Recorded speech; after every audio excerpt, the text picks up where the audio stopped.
Hey everyone, this is Martin. And have you ever wondered what it's like to live on a boat?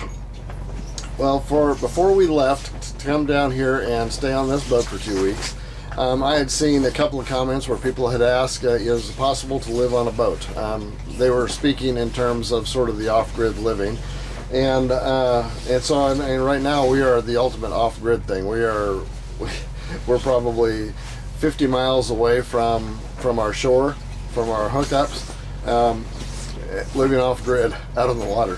You can probably see it there behind me. Anyway, we decided to do a real quick, because we're going to be spending some time on a boat anyway. We decided to sort of explore that whole thing as a lifestyle. And because our kids spend a lot of time on their boat, they don't live 100% of the time on the boat. I would say they're probably about 60% of the time, but it's a huge part of their life. And so we're just going to try to relay what that's like back to you. And by the time we're done here, we will have spent 2 weeks on this boat, and with really no access to anything. And so far, I've got to say that the experience has been a really good one. This boat is big enough. It has 3 bedrooms, 3 bathrooms, a full-service galley, and it is about 700 square feet of space indoors. There's about another 300 square feet of space outdoors, which I'm up on the fly bridge, which is part of that. And it's like a small house. And it's fully self-contained with everything that you would need for power and water and just living in general. So it's very easy. We've been catching food. We've been doing a lot of fishing while we're out here. If you're tied up to a dock or a marina or something like that, then you have access to things that are much easier than if you're out to sea.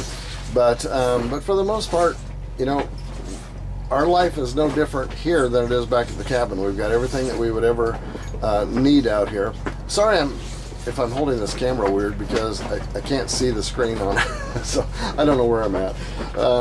But anyway, we're going to do more specific details on things like the water maker system, the powering with the generators. They do have batteries on here and an inverter so that they can run the whole thing off of batteries if they need to or want to. So there are systems on board here that make it very self-sufficient. And even if you just park it, like a lot of the boats do back at the marina where they're kind of headquartered, and there's about probably 24 people back there that live on board boats. Some of them cannot leave the dock. They can't.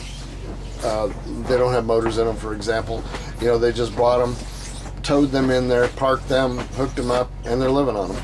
And in that respect, it's not a lot different than a camper or something like that.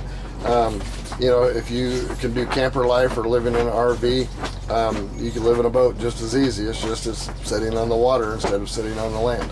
So anyway, I'm going to do more updates of more specific things, again, like the water maker, the power system on here.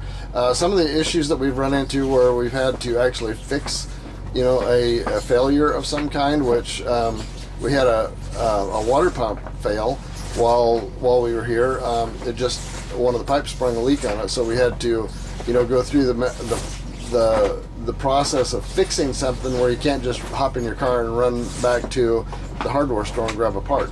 So there are things like that you have to be sort of aware of, especially if you're leaving your tie-up place.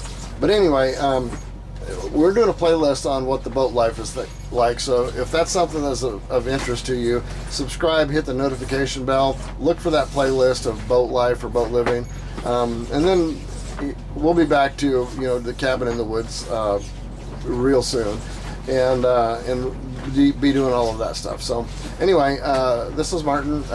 We're out to sea. Have a great time, and we'll see you next time.